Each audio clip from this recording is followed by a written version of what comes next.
say that you have an apple on a table.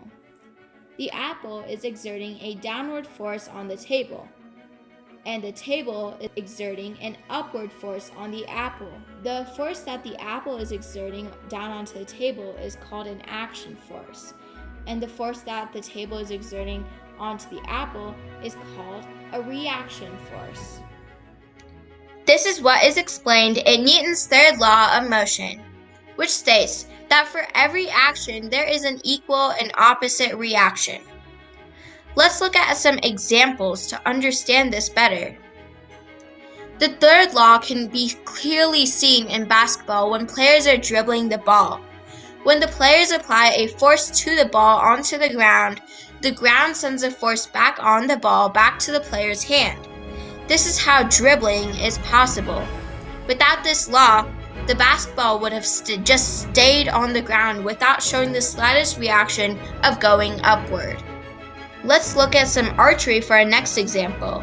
When you pull back the string on a bow as an action, then the string will spring forward as a reaction.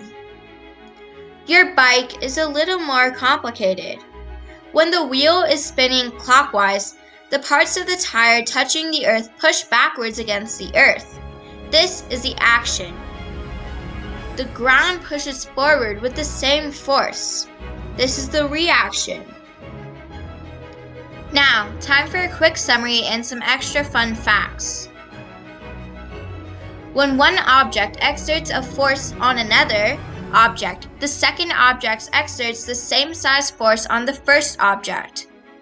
Also, action and reaction force pairs don't cancel because they are exerted on different objects.